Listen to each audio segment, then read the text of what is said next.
Very very welcome to all साथियों। Exam fighter number 1 पर आप सभी का बहुत बहुत स्वागत है। और झारखंड टेट 2024 के क्लासेस में ग्रांड वेलकम आप सभी का। और काफी दिनों के बाद फिर से आपसे रूबरू हो रहा हूं। और वैसे तो मैं कंटेंट आप सभी को उपलब्ध करा ही रहा था, लेकिन कैसे फेस टू फेस जो आप सभी के लिए जो क्लासेस लाता हूं वो काफी दिनों के बाद कुछ व्यक्तिगत कह सकते हैं कि व्यस्तता थी, पर्सनल कारणों के कारण मैं नहीं ले पा रहा था। लेकिन अब क्लासेस फिर से आप सभी के लिए आरंभ हो चुकी है। और झारखंड टेट 2024 में आज हम लोग देखेंगे 6 to 8 के लिए एसएसटी सोशल स्टडी में क्या देखेंगे, इंडियन पॉलिटी। ये इंडियन पॉलिटी का सेक्शन आपके लिए बहुत ही इंपॉर्टेंट है। यहां से प्रश्न आएंगे और बहुत ही शानदार प्रश्न आते हैं। अगर आपने थोड़ी सी तैयारी कर रखी है तो ये काफी शानदार रहने वाला आप सभी के लिए। तो चलिए झारखंड टेट 2024 के क्लासेस में हम लोग इंटर करते हैं और हम लोग यहाँ कुछ प्रश्नों को सॉल्व करेंगे, क्योंकि हमारा समय बहुत कम होता है ना। समय इस बार बहुत कम मिला है और इस बार समय में क्या करना है, इतने कम समय में बेस्ट प्रिपरेशन के लिए सबसे अच्छा तरीका है हम प्रत्येक यूनिट वाइज एमसीक्यू लाते हैं। उस एमसीक्यू के आधार पर हम लोग फिर इसको डिस्कशन करते हैं। पूरा सिलेबस इस तरह हमारा कवर भी हो जाता है और क्वेश्चन और आंसर भी हम लोग कर लेते हैं। तो चलिए स्टार्टिंग करते हैं क्लासेस को और प्रश्नों को और उसके आंसर को जानने का सिलसिला ये आरंभ हो गया। पहला प्रश्न आप सभी के लिए इंडियन पॉलिटी का, संघवाद। संघवाद से क्या तात्पर्य है? जैसे पूछा जाएगा भारत में संघात्मक शासन व्यवस्था है। जी, भारत में संघात्मक भी है और एकात्मक भी है। इसलिए भारतीय संविधान की विशेषता क्या है? अर्ध संघात्मक। भारतीय संविधान की अगर विशेषता पूछा जाएगा क्या हो जाएगा? अर्ध संघात्मक। इंडिया संघात्मक भी है और एकात्मक भी है। लेकिन क्वेश्चन क्या है कि संघवाद से क्या तात्पर्य है? क्वेश्चन आपसे है कि संघवाद से क्या तात्पर्य है? संघवाद से क्या तात्पर्य है? चलिए ऑप्शन पे चलते हैं हम लोग। कौन कौन सा ऑप्शन है? संघवाद से क्या तात्पर्य है? संघवाद से हमारा क्या तात्पर्य है? पहला है देश में एक से ज्यादा स्तर की सरकार। देश में एक से ज्यादा स्तर की सरकार। दूसरा कहा जा रहा है देश के चलाने के लिए, देश को चलाने के लिए राज्यों का संघ होना। ठीक है। केवल केंद्रीय सरकार को कानून बनाने का अधिकार, न्यायपालिका देश में सर्वोच्च शक्ति होगी। तो कौन सी विशेषता है संघवाद की? तो संघवाद में देखिए समांतर सरकारें चल रही है, पैरेलल गवर्नमेंट चलती है। जैसे मैंने कहा इंडिया में संघवाद भी है। संघवाद मतलब केंद्र में एक सरकार है और आप जानते हैं कि 28 राज्य है, सभी राज्यों में अलग अलग सरकारें हैं, यानी एक से ज्यादा सरकारें पैरेलल तरीके से काम करती है। ठीक है। और सभी के अधिकार बंटे होते हैं। केंद्र को कुछ मामले में अधिकार है, जैसे 7वीं अनुसूची जो संविधान की है वहां पर क्या होता है, जो कुछ विषय केंद्र के लिए निर्धारित है वहां पर कानून केंद्र बनाएगा और कुछ विषय ऐसे होते हैं जिस पर कानून हमारा राज्य बनाएगा। ठीक है। तो यानी पैरेलल गवर्नमेंट है, एक से ज्यादा सरकार है। तो ऑप्शन ए जो है ना आपका सबसे सटीक है। देश में एक से ज्यादा स्तर की सरकार है ना। एक केंद्र में एक स्तर की सरकार है, फिर राज्यों में सरकार है। तो ऑप्शन ए जो है ना आपका संघवाद की सही परिभाषा को परिभाषित करता है। हालांकि इसकी और भी बहुत परिभाषा है, लेकिन जो ऑप्शन के अनुसार है आपका ए नंबर सबसे सटीक बैठ रहा है। तो चलिए आगे बढ़ते हम लोग क्वेश्चन नंबर 2 की ओर। क्वेश्चन नंबर 2, भारतीय संविधान की प्रस्तावना से जुड़ा हुआ प्रश्न आपका। तो भारतीय संविधान की प्रस्तावना में किस संविधान संशोधन द्वारा समाजवादी और धर्मनिरपेक्ष शब्द को सम्मिलित किया गया है? अगला क्वेश्चन है किससे? भारतीय जो हमारा प्रस्तावना है, संविधान की जो प्रस्तावना है इससे जुड़ा हुआ हमारा प्रश्न है। आप जानते हैं हमारे संविधान में प्रस्तावना यानी प्रेम्बल है और उस प्रेम्बल को पढ़ने के बाद हमारे संविधान की विशेषताओं के बारे में पता चलता है। जिसे आप सुने होंगे, हम भारत के लोग भारत को एक संपूर्ण प्रभुत्व संपन्न समाजवादी है ना राज्य बनाने के लिए। तो वही जो हमारा है ना, वो जो लाइन्स आप पढ़ते हैं कई बुक के चैप्टर में आपको मिल जाएगा, वही हमारा संविधान का क्या है? प्रस्तावना है। तो संविधान की प्रस्तावना में संशोधन हो सकता है और अब तक संविधान की प्रस्तावना में सिर्फ एक बार संशोधन हुआ है। कितनी बार हुआ है? एक बार।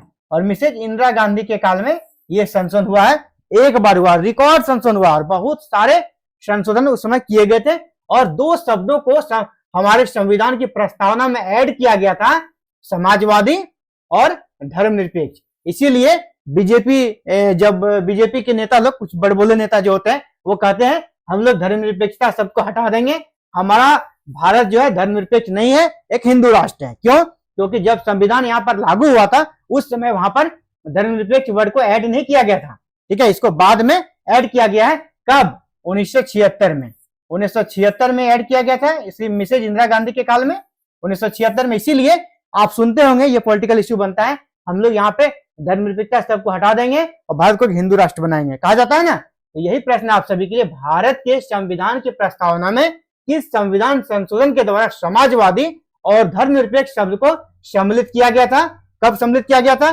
42वां संशोधन, 32वां संशोधन, 46वां संशोधन या फिर 43वां संशोधन? तो ये आपका किया गया था 42वां संविधान संशोधन, जो कब हुआ था? 1976 में। किसके शासनकाल में? श्रीमती इंदिरा गांधी के शासनकाल में। तो चलिए बढ़ते हैं अगले प्रश्न की ओर। क्वेश्चन नंबर 3 आपका इंतजार कर रहा है। चलिए क्वेश्चन नंबर 3, निम्नलिखित में से कौन भारतीय संविधान की विशेषता है? भारतीय संविधान की बहुत सारी विशेषता है, इसमें से कौन सी उसकी विशेषता है आपको चूज करना है। चलिए ऑप्शन पे चलते हैं। ऑप्शन नंबर 1 क्या है? यह सबसे विशाल है, यह जो संविधान है सबसे विशाल है। जी हाँ, दुनिया के सभी संविधान में सबसे विशाल हमारा भारत का संविधान है, सबसे बड़ा लिखित संविधान है, ये सही है। दूसरा, इसमें अनेक देशों के संविधान से प्रावधानों को लिया गया है। जब संविधान सभा ने भारतीय संविधान का निर्माण किया तो बहुत सारे देशों के संविधान का इन्होंने अध्ययन किया और फिर जाकर हमारा संविधान बनाया, उनकी अच्छी अच्छी बातों को यहाँ पर शामिल किया। तो जी हाँ, बहुत सारे देशों के संविधान के प्रावधानों को शामिल किया गया है। तो ये भी ऑप्शन 2 आपका सही है। यह लचीला है, जी हाँ, यहाँ पर संशोधन हो सकता है और अब तक 450 से ज्यादा संशोधन हो चुके हैं। भारतीय संविधान में अब तक संशोधन 450 से ज्यादा हो चुके हैं और अभी भी इसमें हो ही रहा है ना, यानी लचीला है, तभी तो ये लचीला संविधान है। इसको बदल सकते हैं, संशोधन कर सकते हैं, यानी क्या हो गया? ए बी सी सही है, तो ऑप्शन डी पर हम लोग चलेंगे, यानी उपरोक्त सभी सही है। ऑप्शन डी हमारा सही हो जाएगा, उपरोक्त सभी सही है। चलिए अगले प्रश्न की ओर बढ़ते हैं। क्वेश्चन नंबर 4, ये क्वेश्चन नंबर 4 है, भारत की संसदीय प्रणाली इस सिद्धांत पर कार्य करती है।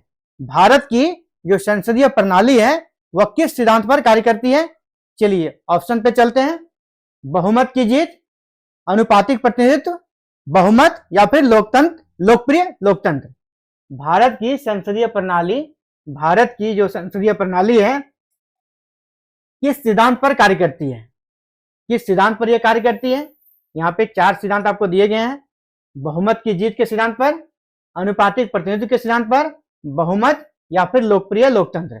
तो जी हाँ, यहाँ पर हमारा संविधान का जो सिद्धांत है संसदीय प्रणाली का, विशेषकर संसदीय प्रणाली बोले तो हम लोग जो चुनाव होता है ना, इलेक्शन होता है, वहां पर जीत किसकी होती है? बहुमत की जीत होती है। जिसको बहुमत मिल गया जीत उसी की होगी, तो बहुमत की जीत होती है, ठीक है। तो ये आपका ऑप्शन नंबर ए। क्यों ना कम ही परसेंट उसको वोट का रहे, वोट अगर हो सकता है उसको मात्र 30% ही वोट मिला हो, 30% ही वोट मिला हो, लेकिन अगर औरों से ज्यादा है तो वो जीत जाएंगे, ठीक है, यानी बहुमत की जीत। ऑप्शन नंबर ए आपका सही आंसर है। चलिए नेक्स्ट क्वेश्चन नंबर 4 की ओर बढ़ते हैं। क्वेश्चन नंबर 4 आपका, संवैधानिक सरकार का अर्थ है। संवैधानिक जो सरकार होती है इसका क्या अर्थ है? इसके टर्म्स दिए गए संवैधानिक सरकार के, उन टर्म्स को आप देखें। चलिए मैं साइड हट जाता हूं, हाँ ठीक है, दिख रहा पूरा का क्लियर। संवैधानिक सरकार से आप क्या समझते हैं, इसका क्या अर्थ है? चारों ऑप्शन में आपको चूज करना है। संविधान की शर्तों के अनुसार सरकार, संविधानिक जो सरकार होती है वह संविधान की शर्तों के अनुसार कार्य करती है, ये सही है ना? तो ये सही है ऑप्शन। कानून के अनुसार सरकार, जी हाँ, कानून के अनुसार ही चलेगा, जब संविधान बना है तो कानून के अनुसार ही चलेगा। लोकतांत्रिक सरकार, जी हाँ, ये भी सही है। तो ऑप्शन किस पर चलेंगे हम लोग? डी, उपरोक्त सभी, उपरोक्त सभी, ऑप्शन डी हमारा सही हो जाएगा। संवैधानिक सरकार का अर्थ क्या हो गया? संविधान की शर्तों के अनुसार सरकार, कानून के अनुसार सरकार, लोकतांत्रिक सरकार और उपरोक्त सभी, यानी option D is right answer. Next question number 6 की ओर बढ़ते हैं। ये आपका क्वेश्चन नंबर 6 आ गया। संविधान सभा के विचार का प्रतिपादन सर्वप्रथम किसने किया? भारतीय संविधान सभा का निर्माण हुआ, आपको पता होगा कि भारत में संविधान के निर्माण के लिए अंग्रेजों से हम लोगों ने क्या करी, डिमांड करी कि एक संविधान सभा बनेगी, वो सभा क्या करेगी, भारत के लिए संविधान बनाएगी। तो इस संबंध में जो विचार सबसे पहले दिया था, संविधान सभा के विचार का प्रतिपादन सर्वप्रथम किसने किया था, ये पूछा जा रहा है। सर्वप्रथम किसने ये विचार दिया था कि भारत में संविधान सभा का निर्माण होगा जो भारत के लिए संविधान बनाएगी। ये विचार किस, यहाँ पर देखिए चारों अंग्रेज हैं, तो अंग्रेज भी बहुत सारे ऐसे थे ना जो भारतीयों के प्रति सहानुभूति रखते थे। तो इसमें जब भारतीय नेताओं की तरफ बहुत ज्यादा डिमांड होने लगा कि नहीं संविधान सभा बननी चाहिए, भारत के लिए अपना संविधान होना चाहिए, तो वहां पर कुछ जो अंग्रेज बुद्धिजीवी थे उसमें से किसी एक ने जो सबसे पहली बार कहा संविधान सभा भारतीयों के लिए होनी चाहिए, वो कौन थे, Jean Jacques Rousseau, Benjamin Franklin, sir Henry Maine या मैकाले। तो वो पहले जो यूरोपीय थे, अंग्रेज थे, वो थे हमारे sir Henry man. Sir Henry man वो पहले व्यक्ति थे जिन्होंने भारत के लिए संविधान सभा का विचार का प्रतिपादन किया। हालांकि इनकी बातों को उसमें माना नहीं गया, ये बाद में, बहुत बाद में भारतीयों के लिए संविधान सभा बना, लेकिन इन्होंने सबसे पहले ये विचार दिया था। इसलिए आपका ऑप्शन नंबर आपका सी हो जाएगा।